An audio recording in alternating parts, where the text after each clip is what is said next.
أعوذ بالله من الشيطان الرجيم. بسم الله الرحمن الرحيم. وصلى الله على سيدنا ومولانا محمد النبي الأسعد الكريم وعلى آله وصحبه وسلم تسليما.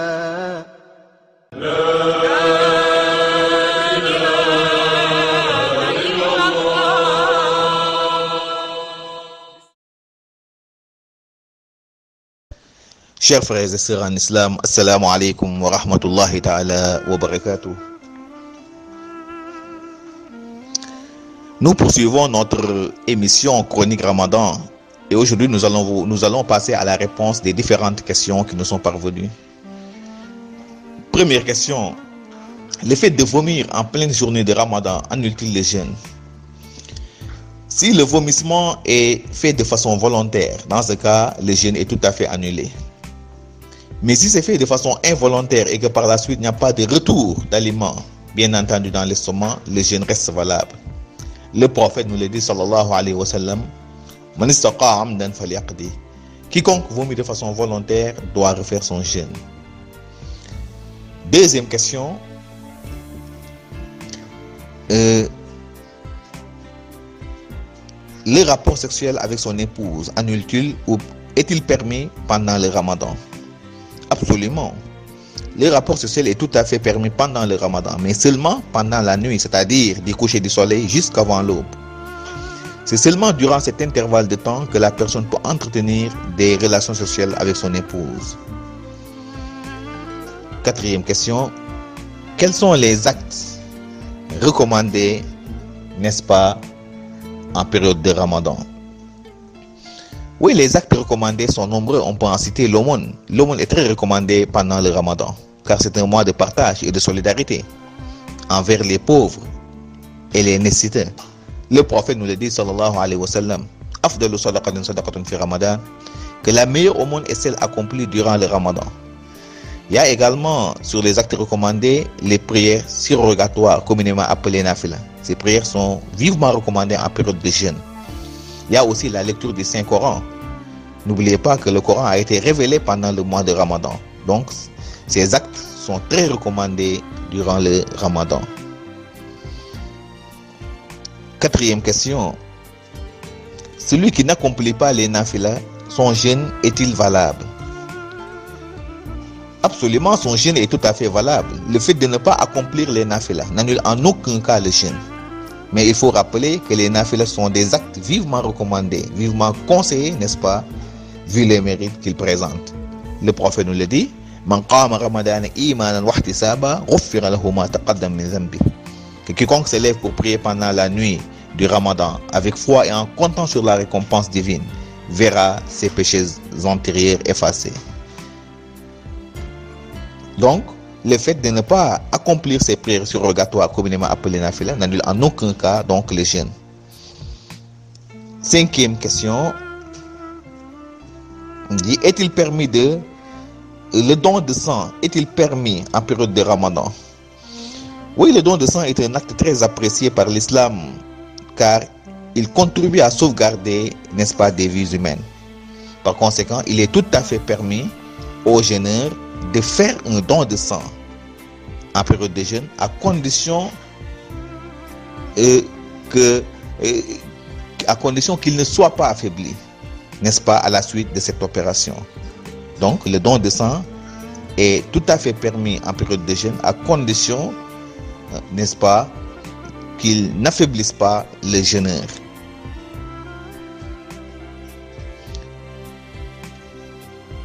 Sixième question. Peut-on utiliser des collyres pendant la journée du jeûne?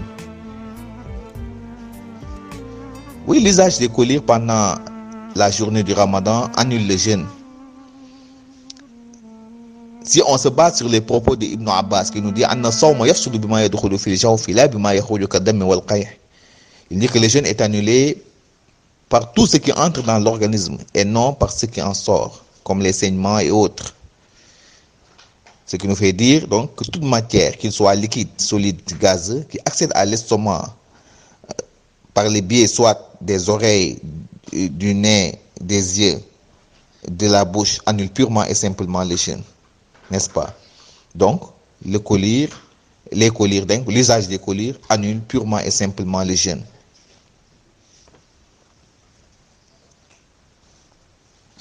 Septième question, il dit, une femme enceinte peut-elle observer le jeûne?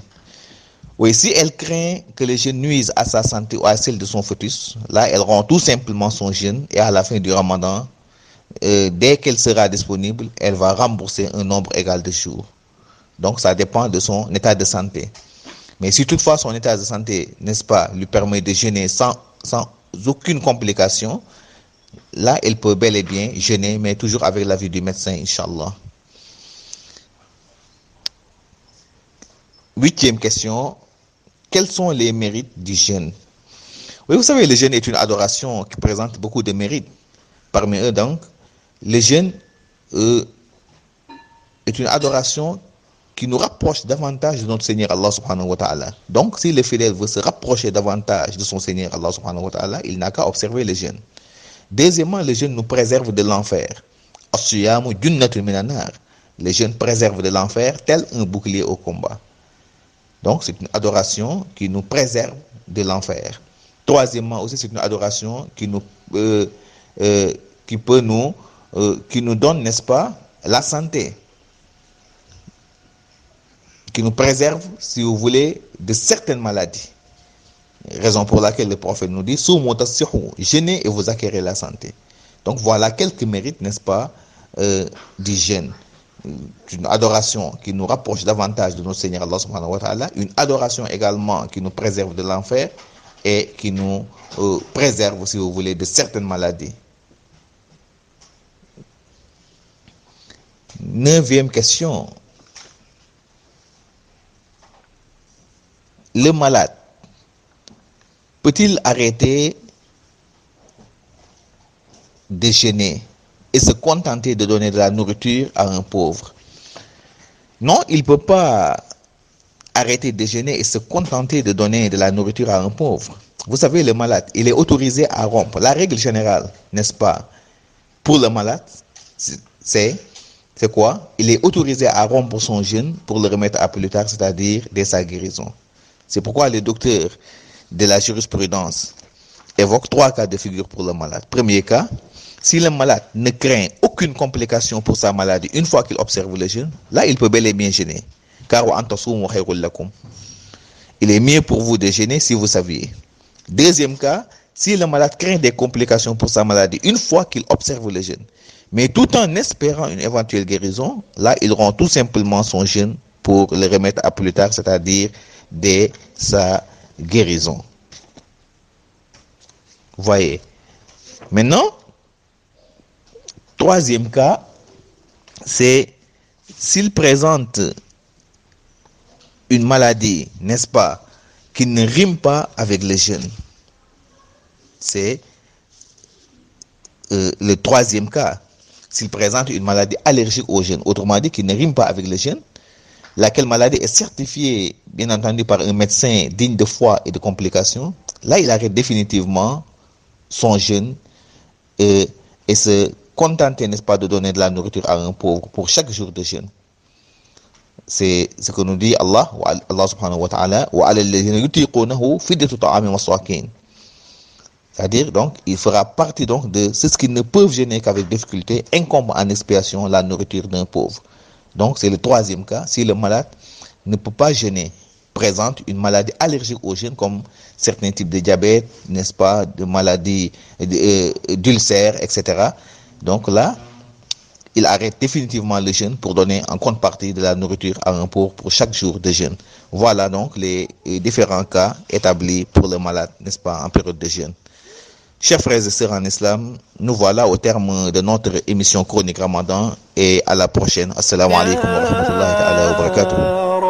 قصدتك وأنت الكريم، دعوتك وأنت العظيم، رجوتك وأنت رب العالمين، ناديتك وأنت الرحمن الرحيم، فيا رب ارحم عبدا ناداك وليس له سواك. اللهم اكشف الغمة عن الأمة، اللهم اصرف عنا الوباء والبلاء، اشفنا شفاء تاما وعافنا في أبداننا، وأخرجنا مما نحن فيه من الهم والحزن والكرب، فأنت الله الذي لا يرد سائلا، وأنت الله القادر على تغيير الحال لأحسنه، وأنت الله الذي إذا دعي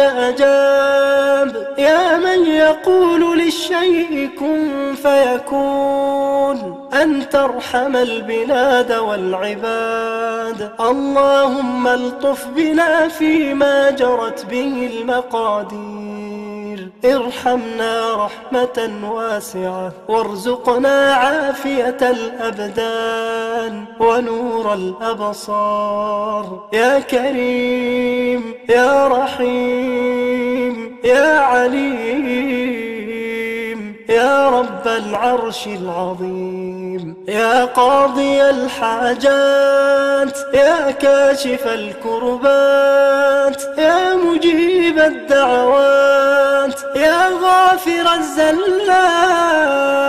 نعوذ بك من البرص والجنون والجذام ومن سيء الأسقام، ونعوذ بك اللهم من زوال نعمتك وتحول عافيتك وفجاءة نقمتك وجميع سخطك. وصل على نبينا وسيدنا محمد وعلى آله وصحبه وسلم.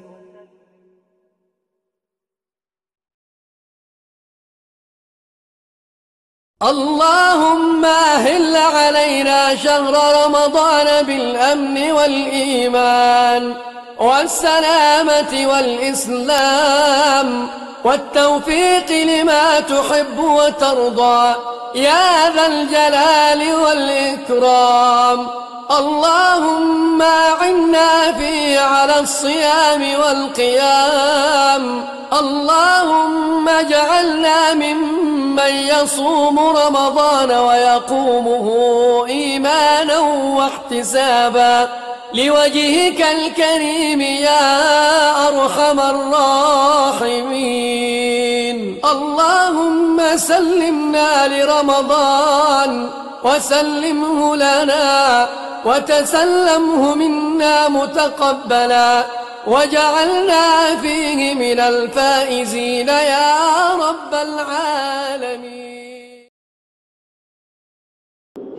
والسلام عليكم ورحمة الله وبركاته.